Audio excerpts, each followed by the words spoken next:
Euh, donc, on commence cet après-midi avec quelques expériences un petit peu industrielles sur comment les transferts et les outcomes d'Anity ont pu être utilisés au niveau industriel. Donc, on va commencer par une petite demi-heure autour du projet DEAL et plus généralement sur l'IA certifiable. Donc, j'ai avec moi 3 personnes qui représentent les transferts industriels qu'on a pu faire à la SNCF, chez Scalian, chez Airbus. Et puis, on aura une petite vidéo de Rodolphe Gélin qui n'a pas pu venir malheureusement, mais qui a bien voulu enregistrer une vidéo pour nous.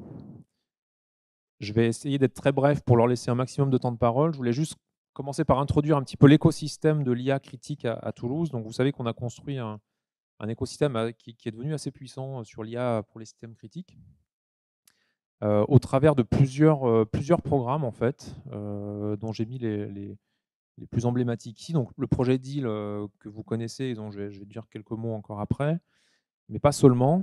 Bon, évidemment, il y a tout le programme intégratif qu'on appelait IPB à l'époque, mais sur l'IA certifiable,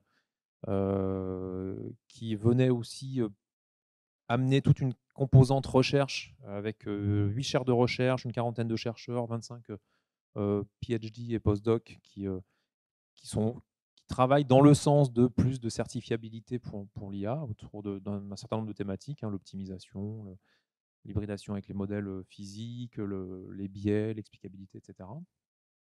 Donc le projet DEAL, on va parler un petit peu plus, qui est lui plus avec l'idée de construire des outils, la connaissance certes, mais aussi des outils à vocation industrielle.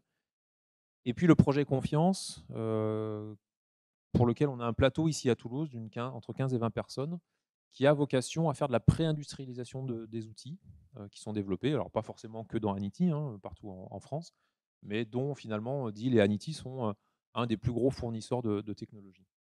Et bon, normalement, tout ce monde-là, à Toulouse, ça représente quand même 125 chercheurs. Voilà. Donc c'est pas négligeable. C'est 125 chercheurs qui s'alignent vers plus de certifiabilité de l'IA, donc un écosystème assez visible mondialement. Euh, Dans DEAL, il y a eu plusieurs travaux, évidemment, qui ont concouru à cette certifiabilité.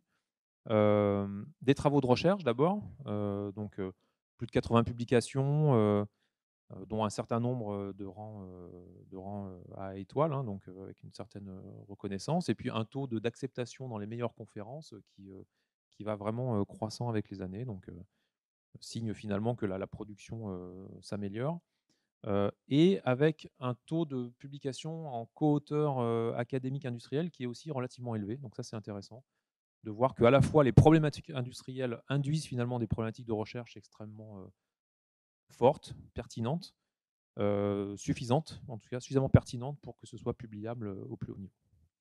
Et puis un certain nombre d'événements hein, qui sont organisés pour mettre ces travaux en avant. Alors tous les mois, il y a ce qu'on appelle les Carrefour Deal, hein, le premier jeudi du mois, une petite conférence conjointe avec Montréal sur les productions du projet DEAL, un forum annuel qui est le forum Mobilité AI, et puis des forums ponctuels qui ont eu lieu, MLCS, Machine Learning for Certified Systems, et l'école de RL qui a été évoquée ce matin par Nicolas. Sur le plan technologique, on comptabilise à peu près une centaine de livrables au niveau industriel. Plus précisément, 6 librairies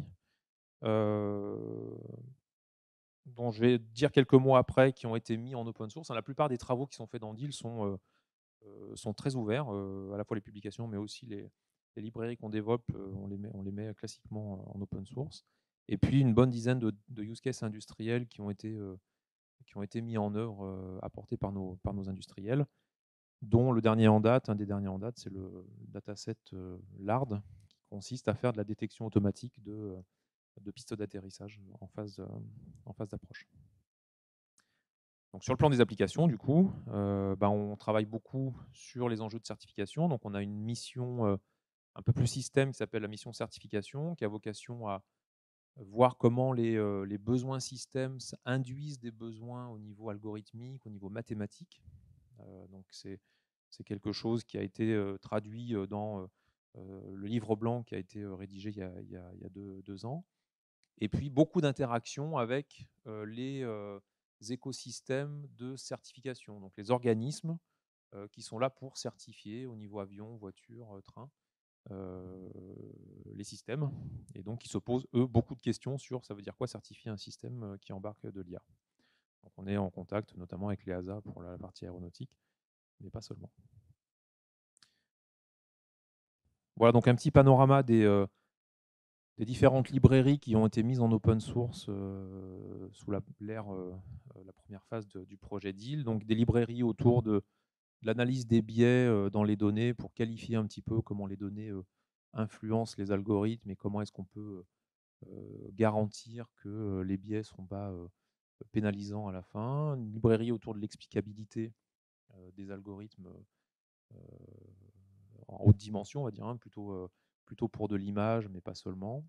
DLIP, c'est des algorithmes plutôt autour de la robustesse. Comment est-ce qu'on peut construire des classes d'algorithmes de réseaux de neurones avec des bonnes propriétés, donc en l'occurrence des propriétés Lipschitz, qui permettent de garantir qu'on a une forme de robustesse derrière. OODIL, c'est des algorithmes plutôt liés à la out of distribution, donc on va dire la détection d'anomalies pour résumer un petit peu. Est-ce qu'une donnée qu'on présente à l'algorithme est une donnée qui a été vue dans la distribution d'apprentissage? Et puis une autre classe d'algorithmes autour de la librairie Punk qui concerne plutôt la quantification d'incertitudes.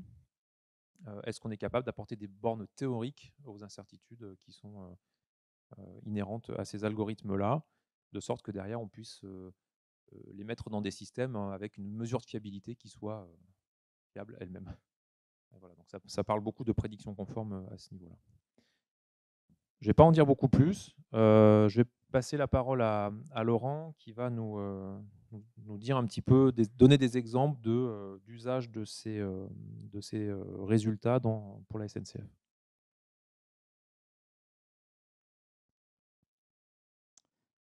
Merci. Donc, je me présente, moi je suis Laurent Gardès, je suis responsable du pôle IA de la direction de la recherche à la SNCF. Donc, je vais vous présenter deux applications des travaux d'IL sur les problématiques que nous avons. Donc, la première, c'est ce qu'on cherchait à faire là, c'est à détecter des signaux, donc des signaux lumineux qui sont utilisés pour le trafic des trains. L'objectif, c'est de pouvoir les localiser dans une image avec le plus de précision possible. Et là, la technologie qu'on a utilisée, enfin la technique qu'on a utilisée, c'est la prédiction conforme. Donc on a un travail de thèse qui est en cours avec Léo Andéol sur cette thématique-là. Et là, ce qu'on voit, c'est qu'on a différentes façons de faire cette prédiction conforme et que les solutions qu'on apporte, elles ont la bonne qualité de limiter les marges qu'on va devoir ajouter autour des bounding box pour garantir un certain niveau de performance. L'objectif, c'est d'avoir une garantie statistique sur la détection des signaux. Donc plus cette marge est petite, plus on va avoir de bonnes performances et du coup on va éviter par exemple d'avoir deux signaux dans le même bounding box qui serait assez problématique, ce genre de choses. Donc ça c'est la première application dont je voulais parler. La seconde, ça concerne une autre thèse qui est en cours, celle de Thomas Fell autour de l'explicabilité. Là, l'objectif, c'est de faire de la classification de signaux, donc toujours des signaux lumineux.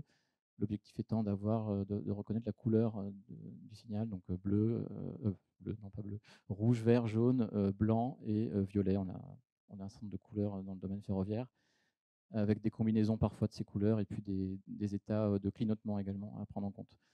Ce qu'on a fait avec les outils d'explicabilité, c'est qu'on a essayé de voir si les datasets qu'on utilisait étaient OK, s'il n'y avait pas trop de biais à l'intérieur, et si on faisait bien nos prédictions sur les bonnes informations du dataset. Donc là, on a un exemple d'un signal orange dont l'explicabilité nous a montré qu'en fait, le modèle ne regardait pas réellement la partie lampe du signal, mais son contour. Et ça, c'est les méthodes d'explicabilité qui nous ont permis de le mettre en évidence. Et là, ce qui est intéressant, c'est qu'avec les travaux de Thomas, on a non seulement moyen de savoir où est-ce que l'IA à regarder dans l'image, donc ce que j'appelais le where, avec des cartes de chaleur qui permettent de savoir exactement quels sont les pixels qui ont été utilisés. Mais on a aussi, et ça c'est très intéressant, les concepts qui ont été utilisés par l'IA. Et là, on voit dans l'image qui est sur la droite, le concept qui a été utilisé pour reconnaître ce feu. Donc on voit clairement qu'il n'y a rien qui concerne la lampe. En revanche, on voit les contours, on voit un certain nombre de choses qui font référence au châssis du signal. Donc c'est extrêmement chouette d'avoir ces visualisations et de pouvoir beaucoup mieux comprendre ce qui se passe dans nos modèles pour pouvoir les corriger, les réentraîner avec des données de meilleure qualité, avec plus de variabilité qui leur permettent d'éviter ce genre de biais. Je terminerai aussi en disant que les images là, qui sont produites ont également une particularité, c'est qu'elles sont belles. Donc on a trouvé que ces travaux pouvaient aussi avoir un intérêt artistique. Et je peux annoncer, bon, c'est un petit peu en avance de phase, mais on va essayer de faire une expo de certaines de ces images. Et en particulier, il y en aura une partie dans la gare de Toulouse-Matabiau, en théorie, donc d'ici début d'année prochaine. Donc voilà.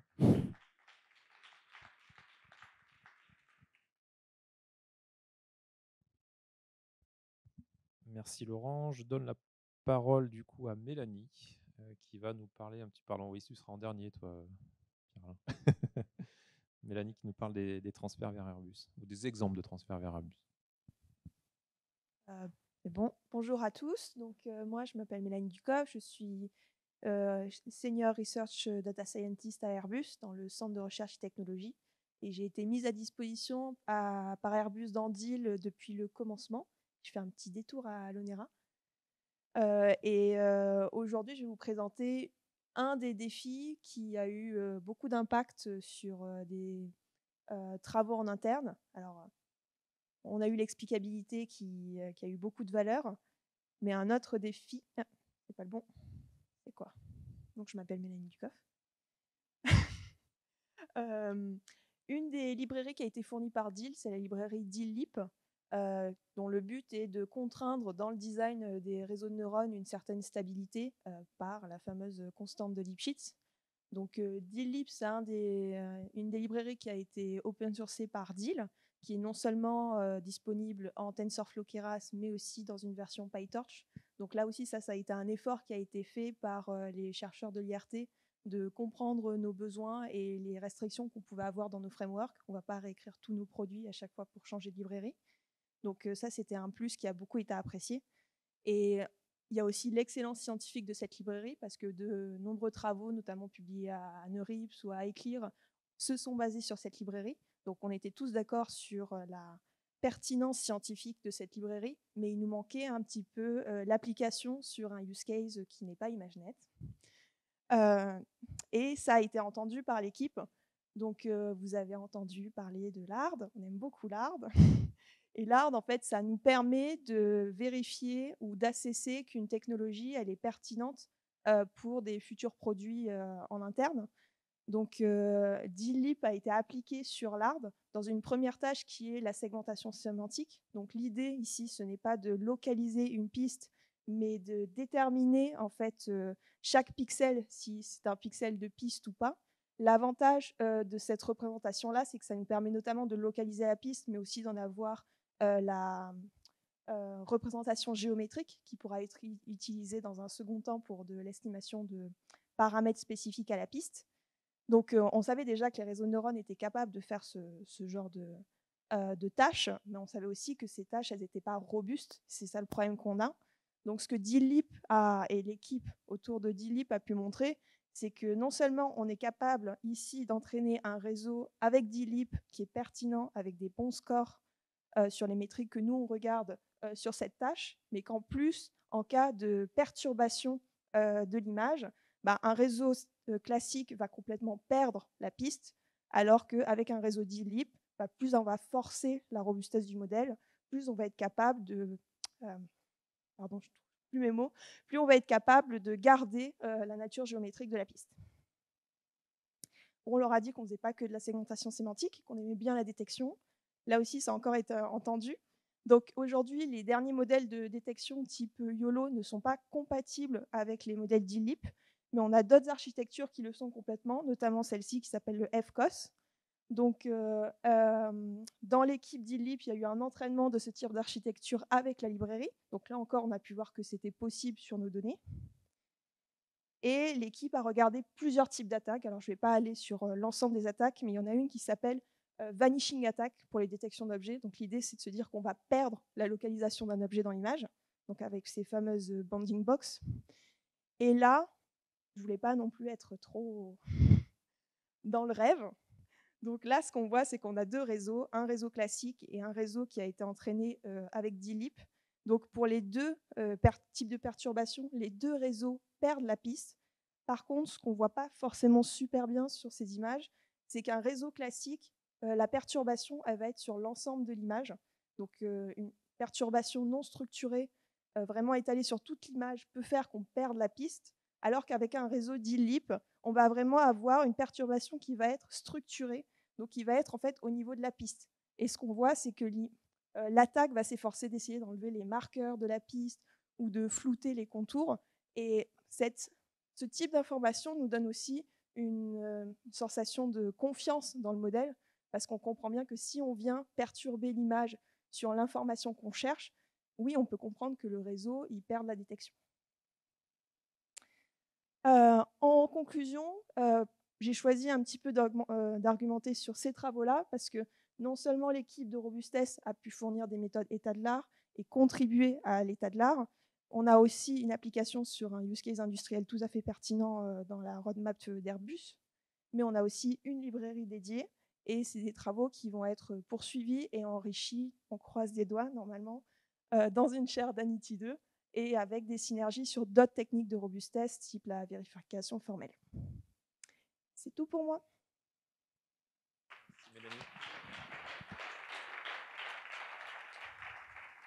Et dernier intervenant, donc Pierre-Alain, je vais te laisser. Ouais, là, cette fois, c'est sûr, tu peux venir.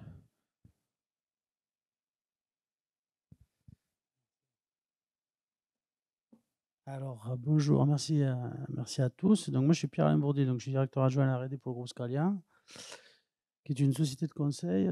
Aujourd'hui, c'est 1000 collaborateurs. Alors, moi, je vais présenter un peu notre histoire avec Anity. Alors, pour ne pas vous ennuyer, plutôt ce qu'on a fait à Anity, quelles contributions, quels usages nous, on en a fait en interne, sachant que nous, on est une société de conseil, donc la réalisation et le développement de produits, ce n'est pas au cœur de notre business model, hein. Par contre, nous, ce qui va nous intéresser, c'est comment on va s'approprier collectivement tous les sorties d'Anity, une fois qu'on va le sortir du cadre pur de la science, pour faire en sorte finalement que ce soit faire en sorte que les gens qui ne sont pas des data scientists puissent quand même utiliser dans leur quotidien les sorties d'Anity. Alors, qu'est-ce qu'on a fait sur Anity? Nous, il y a plusieurs collaborateurs et on est très fiers de ça, parce que c'est vrai que c'est un top niveau scientifique. Alors moi, en tant que directeur adjoint à la R&D, je suis content que nos collaborateurs travaillent sur des sujets aussi pointus que ceux-là. Et donc, nous, on a bossé sur les fonctions d'influence, Craft et Craft NLP avec Agustine, qui du coup, maintenant est à l'IRT. On a Maxime Carrère qui a travaillé et contribué sur l'ARD. Et alors, la petite anecdote, c'est qu'il semblerait que ce soit lui l'inventeur du nom, ce qui fait de Scalia un des top contributeurs d'Anity. Et donc, en ce moment, on travaille autour de l'ARD et des sujets de feature attribution. Ça, c'est une action qui va se terminer à la fin de l'année avec Anity 1, et puis avec DIL 1 en tout cas, puis on espère pouvoir continuer derrière avec DIL 2. Et on a aussi, alors je ne sais pas si on l'a montré là sur l'Anity Days ou pas, un petit démonstrateur d'explicabilité, d'explique en temps réel qui a été fait là, voilà, qui est assez sympa, avec une tablette où on voit les résultats d'explicabilité sur l'image. C'est très sympa, on est assez content de ça. Donc on a quand même utilisé en tant que tel les résultats d'Anity sur deux sujets qu'on a. Alors, ce que je disais que le produit, c'est pas au cœur de notre business model, mais enfin, quand même, on en a quelques-uns. Alors, on fait pas mal d'automatic target recognition. Donc, ça, c'est pour les kaki, expression que j'ai appris ce matin, la capacité qu'on peut avoir à détecter des cibles là, sur des images radar.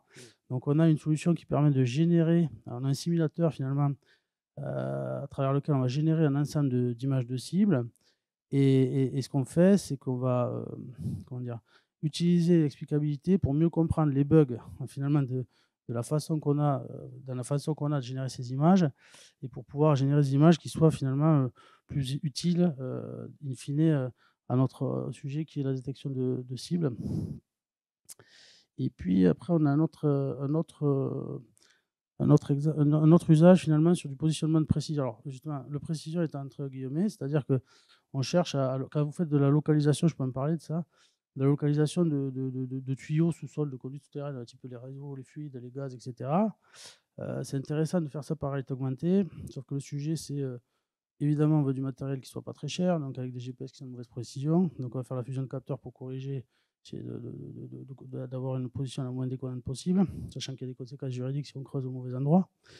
Et donc pareil, on utilise l'explicabilité toujours, donc plutôt les options de debug, finalement, d'essayer de comprendre qu'est-ce qui ne sert pas dans nos données, qu'est-ce qui fait qu'on prend mauvaise décision, etc. Mais voilà, dans une optique de mise au point. Donc ça, c'est ce qu'on a fait finalement avec Anity. Et après, surtout, ce qui va nous intéresser, nous, en tant que société de conseil, c'est comment on va disséminer ça. Au-delà de... Bon, il y a des acteurs importants, Airbus et SNCF, etc., qui se l'approprient directement, mais en fait, il y a tout un tissu industriel qui gagnera à utiliser ces résultats-là. Et nous, ce qu'on espère, c'est de pouvoir les aider à le faire, évidemment. Alors, comment on fait ça aujourd'hui? On a fait des actions de formation auprès de certains de nos clients, donc qui ne sont pas impliqués directement dans Anity, et explique une vraie plus-value d'Anity, c'est d'avoir des librairies open source. Bon, par contre, une fois qu'on a la librairie, il faut quand même la compétence avec pour les utiliser, parce que c'est des sujets quand même assez pointus. Donc voilà, on fait de l'accompagnement, de la formation, etc., pour permettre aux gens de s'approprier ça. Et puis après, on va travailler sur l'industrialisation avec les 3 étapes qui sont évaluation, maturation, transfert. Et ça, c'est un truc qu'on fait aujourd'hui pour le projet Confiance. En fait, on est en charge d'une partie d'industrialisation des sorties du projet Confiance. Et donc, bientôt, il semblerait qu'on puisse travailler sur des sujets de deal. Bon, en tout cas, c'est intéressant. Alors, on fait ça en 3 étapes. Il y a une phase d'évaluation, qui est plutôt prise en charge d'ailleurs par la Confiance aujourd'hui, qui est aussi un sujet de dire, voilà, parmi tout ce qui sort, sur quoi on investit, qu'est-ce qui est trop risqué, etc. Et comment on rationalise cette prise de décision. Donc ça, l'évaluation, c'est la première étape. Maturation, donc là, sur deux plans, hein. Ça va être à la fois le packaging, donc documentation, test, éventuellement un peu de refactoring, etc. Mais on fait surtout documentation, test quand même, hein. Et puis, peut-être aussi sur les jeux de données, des traitements plus techniques, plus liés à la data science qu'il faut faire pour pouvoir derrière avoir des produits qui soient le plus robustes possible. Et quant au transfert, on est encore un peu mature là-dessus, enfin pas assez mature là-dessus, mais c'est une fois qu'on a industrialisé les briques, ok, qu'est-ce qu'on en fait, comment opérationnellement, effectivement, on va réussir à les transférer dans un usage quotidien. Donc, j'ai terminé. Tout ça pour dire qu'on est très content de notre participation dans Deal et Anity, qu'on cherche donc aujourd'hui à continuer l'aventure avec vous. Toujours pareil, sur les mêmes modalités, en contribuant et puis en voyant comment on peut s'approprier ça ou le promouvoir auprès de nos clients. Voilà, je vous remercie. Merci Pierre-Alain. On va conclure là. Peut-être s'il y a deux, trois questions. Je voulais juste dire 2 petits mots. Donc déjà, merci à vous pour avoir montré un petit peu comment le processus de transfert va jusque chez les industriels. Pour vous dire que finalement, ce modèle de projet qui permet de transférer, on va essayer de le généraliser un petit peu aussi dans le Anity 2, en essayant de permettre aussi ce mode de fonctionnement vertueux. Concernant Deal, donc, vous le savez tous, on est en train de terminer, comme Anity, la phase 1 du projet. Donc, on travaille à la construction de la suite, qui devrait démarrer dès janvier 2024, sur des modalités extrêmement proches, avec des volumes financiers extrêmement proches aussi, grâce à l'investissement des industriels notamment. Ce qui change un tout petit peu dans le programme de travail, ça va être, on intègre la partie embarquée, qui est notamment traitée par Claire dans ce projet-là. Et on va essayer aussi de s'intéresser à des nouvelles typologies de données. On a regardé beaucoup l'image, un peu le NLP. On va remettre un petit peu l'accent sur le NLP, peut-être d'autres sources, d'autres typologies de données également dans le projet Deal phase 2. Voilà, je vous remercie. S'il y a 1 ou 2 questions, peut-être, je ne sais pas si on a le temps. On court un peu après le temps. Mais... non, on passe à la suite. Alors peut-être, Christophe, je pense que c'est à toi. We will now talk of Industry 4.0. I'm Christophe Merle. I'm working for Vitesco Technologies. And I'm also an industrial co-pilot in this in the integrative program number 3, which is collaborative AI. So I will start reminding what's the content of the collaborative AI program. And in terms of keyword inside of it, for sure we talk of AI systems, assistants. Inside of it you have language, multimodal language. You have robotics, mobile robotics, and then achieving complex tasks in collaboration with the human, including also anomaly detection and topics like predictive maintenance. The teams are already known. You can find them on the website, so I will be very quick and go sharp in the agenda today. Basically, we will have 3 parts and 3 presenters. Together with me, we will have Florent from Airbus and Julie from Linagora. The first part will consist in an overview of some transfers which were done in the industry. The second part will be on the scheduling, and we will finish with the language with Julie. So let's start with the overview. I want to mention that it is not an exhaustive overview. It's a selection of some highlights that were implemented as an application in the industrial or in a productive environment, let's say. So this one, you may know it already because it was presented yesterday. We're talking of predictive maintenance, and here the problem to solve is to predict a breakdown on this kind of robotic arm that you have on the picture here. Considering that these robotic arms are having repetitive tasks, the cycles are distorted. The sampling of the cycle is also disturbed, and out of it, to perform a proper anomaly detection, we will first apply sequence ZTW to be capable to do kind of segmentation. In a second step, it will be necessary to reconstruct a reference signal. It could be seen as the program behind the robotic arm that we ignore. And finally, in a third step, we will be capable, according to this reconstructed signal, which is the barycenter one, the red signal here in the center, will be capable to detect the anomalies. The GitHub will come soon. After we publish the article, basically. Second example I want to mention is the one with Carl Berger-Levrault. Now we are in front of a conveyor with a behavior which is having a multimodal behavior, and then the data is highly nonlinear.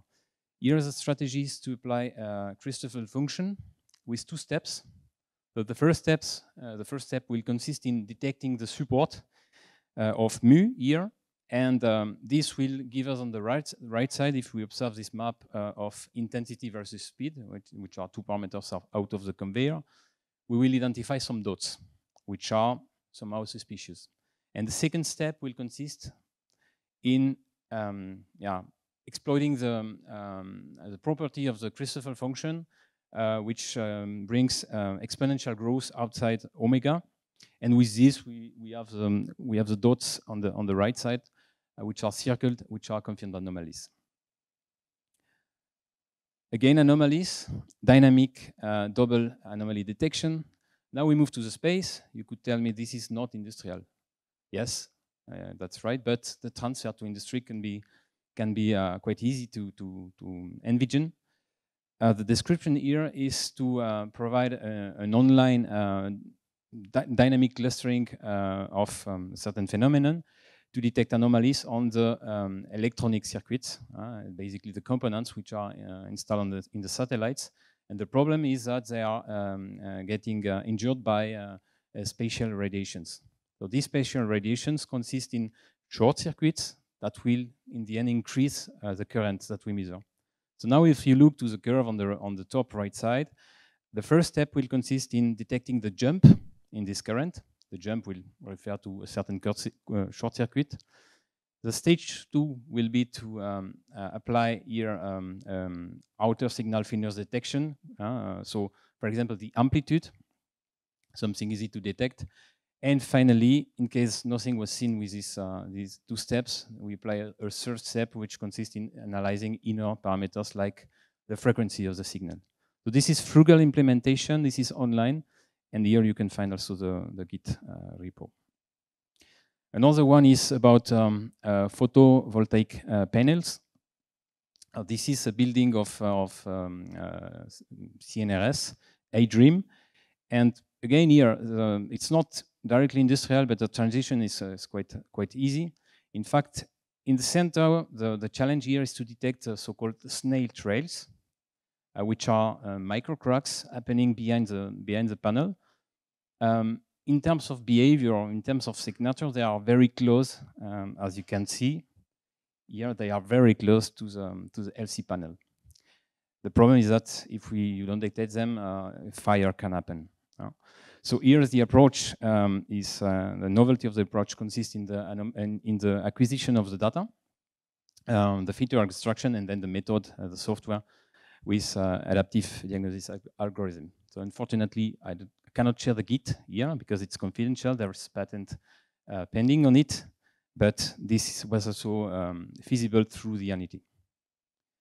I will close the loop of the anomaly with this one. Now we come again on a production line on the left side. And in fact, here we are in the discipline of process mining. The realizations are on the first step, the characterization of a product through a quality index, which is derived from the trajectory of the product through the process steps. The second element that we tried was also to measure certain variation of this index over the work shift or the moment during the day. And the third one is for sure to predict the remaining cycle time. So just imagine you are somewhere in the middle of the line, you have a lot of products which are in progress. You would like to know how long you need or how much work you need to plan to clean completely your line. So again, here you find the GitHub. So now I move to another topic, which is another theme, which is robotics. You had already several presentations out of it. Here, it's a problem of unboxing or unpacking, or dévraquage en français, unpacking an object which is known inside a content, a box, where it is unsorted, and brings this in a very accurate way in front of the production line. So this is done with planning, control, and vision. Basically, here we use some building blocks that you heard already, like Crocodile One. It was presented by Nicolas this morning. HPP and Happy Pose.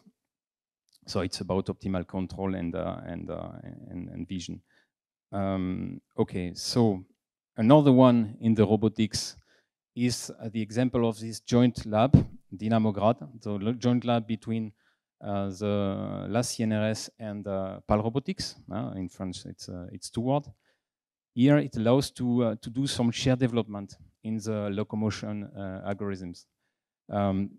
On the videos, you can test motion planning control with linear, non-linear approaches. There is reinforcement learning inside of it. The Solo robot, you know it very well. You could see it already evolving in the buildings of ANITI. And basically what I want to mention here is that through ANITI, such common lab could get the support, the financial support of the industrial, which is key in performing such researches in the robotics area because the costs are very, very high. Okay, and the last one in robotics is the challenge COMA, another example. So this one is now we're on the army side. And what is a challenge here? So COMA is for collaboration homme-machine. So it's man-machine collaboration to explore a certain area.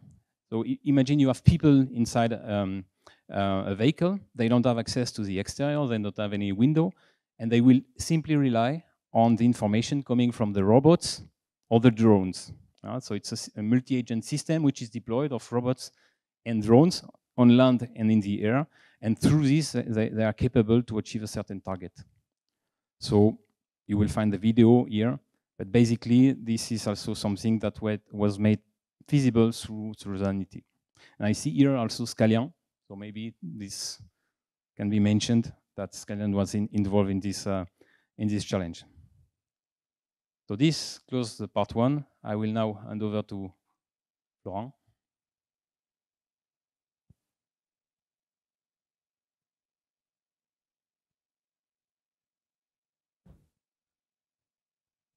Thank you, Christophe.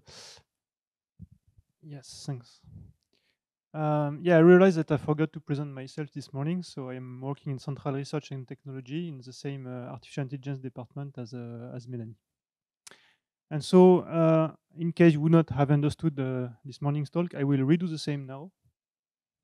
No, obviously not. I'm kidding. No, I will speak of, in fact, different project which has been launched by Anity. I know coordinated by Anity by Sylvie Thiebaud with those days in Australia. So she's a project officer of this project. It's about trustworthy planning and scheduling with learning and explanations. So as you know, for industrials, it's very important to bring trust to the end user of the system, otherwise they won't use it. It begins with being credible. And so the two first things here, being efficient and robust, are very important for being to be credible, because if you cannot solve the problem in a reasonable time, or if you are not able to adapt to disruptions, then the end user won't buy the technology, and he will consider you as some funny guy, but that's it. So first, being able to scale to large problems, and also to complex representations. Like this morning, I spoke about extension of the standard scheduling framework, and this is the kind of thing, so complex problems that you want to be able to handle. Robustness, so proactively reason about uncertainties that could arrive, and obviously adapt to unseen situations. That's obvious. Then, to trust your system, you have two different things, which are not about credibility, but first, safety, which can be understood in two different ways. First, not endanger the people. If you're in a manufacturing environment with, for instance, robots, and we'll have a presentation actually of this use case after. But also, you want to prove that the decisions reach business objectives. So, for instance, in the scheduling problem in production, you want to be sure that you will produce the aircraft before a given deadline. And if you are learning a scheduling policy, for instance, in the form of a deep neural network, you want to check that you will still reach the business objectives. Finally, being explainable. So you want to explain the decisions with regard to long-term objectives. I think this definition is a bit different from explainability in machine learning. It is very important in decision making. Why are you doing this action now in order to reach your goal in 100 steps? And also explain infeasibilities in resolving strategies. I'll come back to this later. So we are sharing many use cases in tuples, not only those two ones. We have another one on flight diversion management for pilots, and other industrials brings different use cases too. But I will here exemplify what we do in tuples with two manufacturing use cases. The first one, which is very close to the one we presented this morning, about worker allocation and scheduling. So it's about allocating a team of workers to tasks and also scheduling their activities. Here, being efficient means that you want to hybridize scheduling and routing. So scheduling is already difficult, but on top of that here, on the production site, like Airbus in Hamburg, the teams have to move between different locations on the site. It takes time, and so on top of scheduling, you have a traveling salesman problem to solve. So it's complex, and solving it in reasonable time is a bottleneck at the moment. Explainability, you're optimizing different objectives, and there are different trade-offs that could be elicited. You have also some infeasibilities when solving the problem, maybe because the model is not good as a designer, or because the data are not correct regarding the model you have in mind, in fact, for the end user. And robustness, you want to adapt to disruptions, like, for instance, a part being not ready on time, or the production being delayed, or whatever. The second one is more a planning and reinforcement learning problem. It's about the logistics of the Beluga aircraft. You know, those big aircraft that bring parts of aircraft between different production sites in Europe. And so the Beluga arrived in this hangar, and you have a problem, a bit like a Tower of Hanoi or Bloxworld problem, for those who knows, where you want to unload the parts from the Beluga and put them in racks. On a given rack, you can have different parts, but you can only send the parts to the factory from the other side. So you have to choose on which rack you want to put the parts, in which order, taking into account the order of delivery to the factory. So it's quite funny and complex problems also. Here, the problem is simple to express, but it's incredibly large, in fact. So solving it is difficult. You have also different objectives, infeasibility recovering, and robustness. There are a lot of uncertainty in the flights themselves, so the belugas that can be impacted by traffic control or bad weather, but mostly by the production demands. So the factory could ask for outputting here the different parts from the racks in a random order. So imagine that you are planning that the parts that you put here will output maybe in 3 days, maybe not, it will be in 10 days, and you have to reshuffle everything here. This is the kind of problem that we want to optimize. So speaking of that one, in fact, it's kind of Markov decision problem. So in an MDP, you have an agent interacting with an environment. The agent decides an action, and the environment gives back, in fact, on the next observation and a reward associated to applying this action in the environment. In our case, the environment here is a simple schema of the Beluga problem is depicted by the configuration of the environment. So you have the different trailers, what's currently in the Beluga, what's already been sent to the factory, and the configuration of the rack. When you do an action, like for instance, pulling back the jig from a rack on this trailer, you move to another configuration of the environment. And I won't go into the detail, but you can imagine that the number of states is extremely large. In fact, exponential in the number of jigs and trailers. The number of actions is okay, but it's mostly the number of states, which is a bottleneck here. So the first thing we tried in a deterministic environment where there is no uncertainty at all is to model it in the PDDL language, actually, and to use the A plan for AU solvers. I think Rashid spoke about it this morning. So it's another EU project that provides plenty of solvers for logic-based planning. And so we encoded the problem in this formalism, and we could produce a plan in a reasonable time. But there is a big but. It does not handle uncertainty. Okay, and it does not generalize also. So one of the work package in tuples precisely focus on hybridizing model-based and data-driven approaches. So for this use case, I'm continuing on that one. What does it mean? It's two different lines of research. The first one is to try to apply so-called ASNets, which are in fact neural networks applied to automated planning, expressed in the PDDL formalism, where in fact we try to generalize from some samples, from examples of solutions produced by a planner in order to solve any problem any such problems, in fact, of different sizes on benchmarks that you have not seen. So this is something that we are currently exploring. And another line of research is to hybridize, in fact, planning with reinforcement learning in order to be able to handle the uncertain part, in fact, of the problem. So there are many ways to do that. We are developing the scikit-decide library, which allows us, in fact, with one domain description to use different solvers. It can be reinforcement learning or actually binding to a plan for you. And so this library will help us doing this research, in fact. And we have some ideas after this morning presentation of Nicola. I'm not sure he's still here, but yeah, we need to speak again because we have, yeah, it's in the discrete world in our case, but this hybridization could follow the same schema that he showed this morning. For the other one, quickly, so there are two lines of research. Learning the constraints is very important in the industry because acquiring the constraints is something difficult. People write their schedules in Excel sheet, right, for years, but they don't always have the logic of the constraints in mind. It's implicit, not explicitly written. And so acquiring the constraints that will allow us to automatically produce the same schedules is actually difficult. So we have a full work package working on it to learn the constraints with deep neural networks by interacting with end users. Another one is to learn to schedule. Actually, I presented it this morning, so no need to go to it.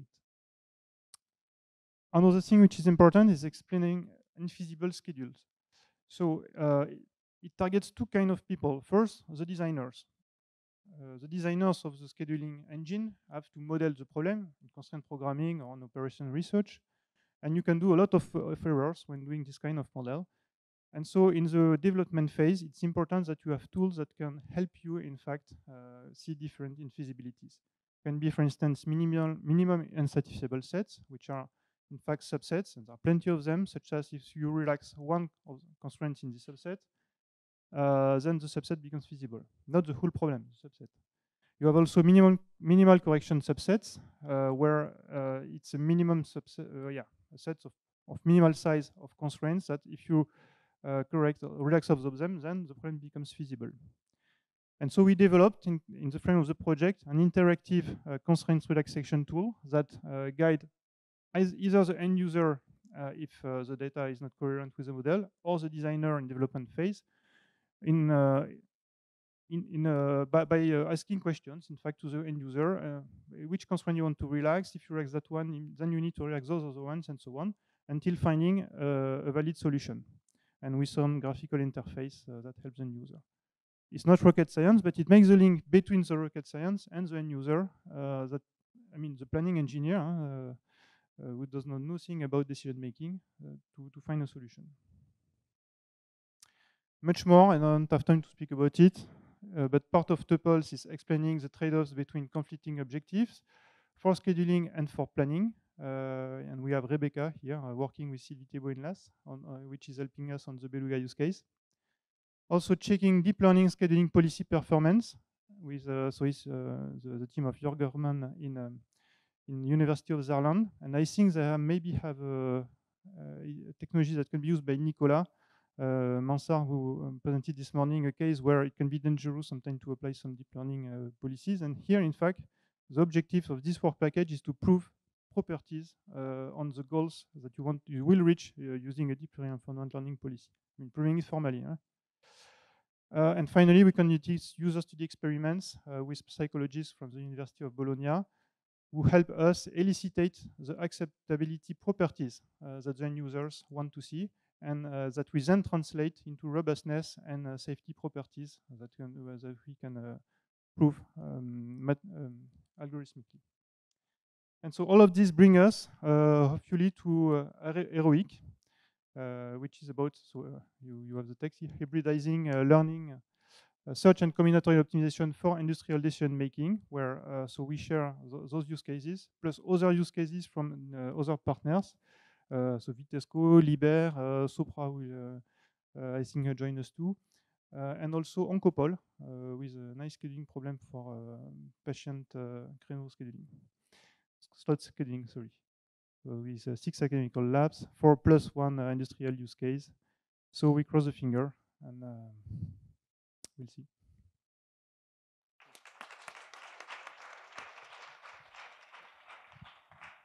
Thank you, Florent. So, Julie, let's talk of language. Thank you. Hello. Okay, I'm here to present work on the projects we call the COCO projects. These are projects between language and robotics. Just to give a little recap about the use case, the idea is that there are a lot of industrial uses for robots that can go and help out on monotonous tasks or tasks that are quite dangerous. For whatever reason, climbing on top of an airplane or whatever, I don't know exactly, but what happens in the factories at Airbus. But the idea is that we want robots sometimes to help, and when you get a robot into the factory, it's going to have certain capacities already, but you want to be able to also teach it on-the-fly skills and concepts. The best way to do that is not to have to call an engineer every time, but to teach it through language. So doing this, to make this work, we have to bring a lot of people together. Of course, the robot needs to be able to use information from visual sensors. It needs to understand the world around it visually to be able to interact. It's got to also be able to connect language and what it sees. So, when it learns a word, just something as simple as a drill, what does that mean in the real world? We have to look at what we call multimodal grounding. And afterwards, if we want to really teach it through conversation, things get a bit more complicated. We want to not just have individual words, but whole sentences and even conversations. And we need to make sure that any kind of specific predication, so I don't know, a red screw or something, is maintained as the language gets more and more complicated. And of course, at the end of the day, we want all of this to come together so that the robot can can perform actions. So that means we have to work together with roboticists, grounding people like Rufin, who I saw in the back, and also linguists, that's my part, And also, well, we'll see. Let's just go to Airbus here. So what Airbus has been doing recently, when we started the project, they'd already done some work on reinforcement learning. But in that case, the goals were already they weren't specified in language. Also, they'd done a little bit of work on imitation learning, trying to actually specify goals through language. But what they've been able to do through CocoaPeel is really extend that to a reinforcement learning environment, where they're making use of advances like Google's Dreamer, where you can more easily represent a world state and use that information for efficient learning. They also are here now specifying the goals via language, thanks to a language model. So they can say things like, go to the hammer located on the blue table, drive to the wrench on top of the red table. This ties in with some of the work you guys have already seen at NET Days. So this morning, yeah, I think there's been a lot of solo. The idea of using, from the Geppetto team, of using reinforcement learning to deal with situations, and this is what's really important, I think, for Airbus as well. These kind of not unfully specified situations where there might be something in the way on the factory floor, or the drill might not be where you left it. You can't fully specify in advance what the robot is supposed to do. And so this is why reinforcement learning is especially helpful. So that's what they're doing in Geppetto, as was explained, I believe, already this morning. Using reinforcement learning, building up with a curriculum to make things more and more difficult, and simulating noise, so simulating those unknown conditions. It also ties in work that, with work that Rufen presented yesterday on the global workspace. So here the idea is, rather than to have, say, separate models for vision and language that you then try to link up, you actually train vision and language models together through a joint latent space using a kind of cycle learning. At the beginning of the project, there was work on kind of using simple shapes just to get a correspondence between descriptions of simple shapes, like the one up there, the red trapezoid, and language. And now they have moved on to creating a simulation and trying to learn the types of descriptions that are relevant for the COCO projects. So, you know, the things that Airbus is sort of taking for granted to some extent in their environment. Here we're trying to learn the relation between, you know, the red table or the hammer on the table and the world state. Okay. And finally, I just want to come to language a little bit. This is the part that I'm more involved in. So at Linn-Agora, what we do is, because we don't really do much with robots, that's a bit beyond our capacities right now. We do a lot with assistants, vocal assistants.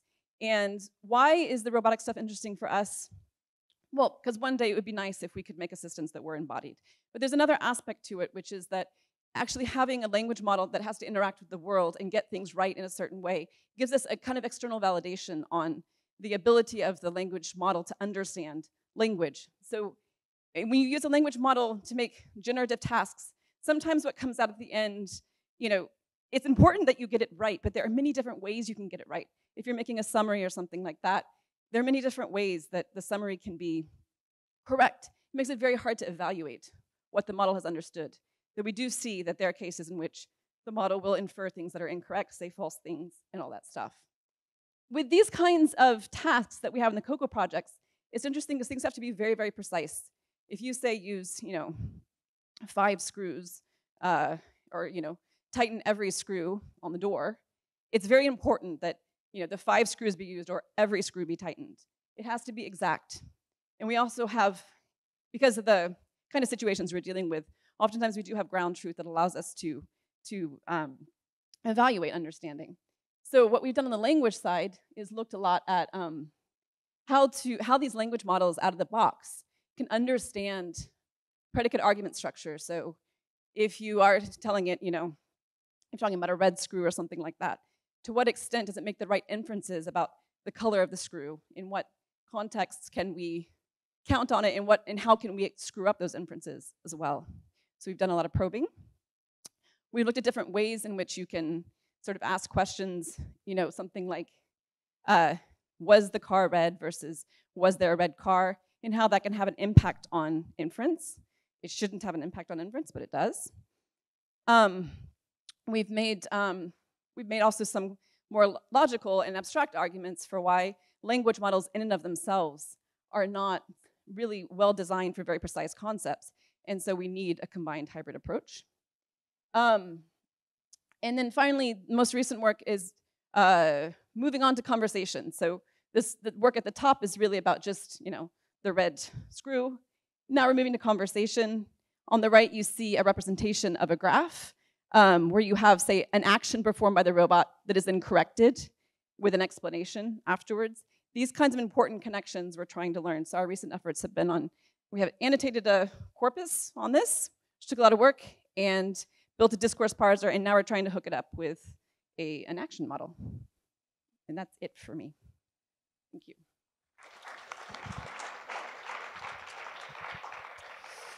Merci Julie. Je ne sais pas si on a le temps pour quelques questions. Niveau timing, je crois qu'on a une contrainte. On la connaît celle-là.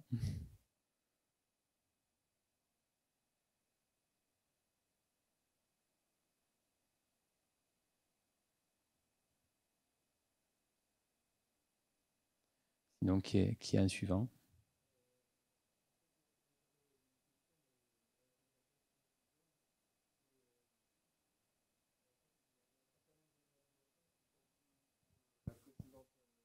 Intervention. Je pense que ce serait vraiment intéressant de savoir pour toutes celles-là le degré de maturité, vraiment d'avoir une représentation du degré de maturité atteint, parce que c'est vrai que les résultats, en fait, ils sont vraiment spectaculaires, et on découvre à chaque Anity Days une quantité importante de travaux qui ont été réalisés dans ce domaine-là. Et en fait, on se demande toujours, et là, c'est peut-être un moment intéressant, puisque là, on l'a exposé, et donc tout le monde l'a à l'esprit. Comment est-ce qu'on pourrait faire pour que tout ça se soit extrêmement visible, déjà pour nos entreprises partenaires, mais aussi pour les autres qui pourraient nous rejoindre pour faire d'autres projets collaboratifs et bénéficier de l'effet d'entraînement. Donc c'est pour ça que c'est une question, je pense, qui appelle peut-être une réponse longue, notamment de vous, de Grégory, de toi et de Marjorie. Donc vous les pilotes. On a l'impression d'être vraiment assis sur un tas d'or, et qui peut aussi, art scientifique, et qui peut apporter beaucoup d'autres collaborations. Et voilà, donc c'est... Oui, en effet, Serge, la réponse est complexe. Je pense qu'on a commencé par inventorier tous les guides qui pouvaient exister, voilà, open source, ou en tout cas partagés au sein d'Anity. Ça montre le côté concret de quelque chose qui serait transférable, mais c'est vrai qu'en termes de quantité d'applications qui en découlent, on n'a pas fait ce travail. Mais effectivement, ça fait sens d'avoir cette vue d'ensemble de combien de transferts ont été faits et jusqu'à quel niveau. Donc oui, là c'est un travail de nous tous, complexe, mais faisable.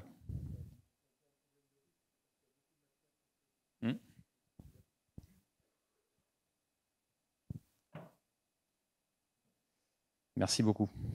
Merci à vous. Merci.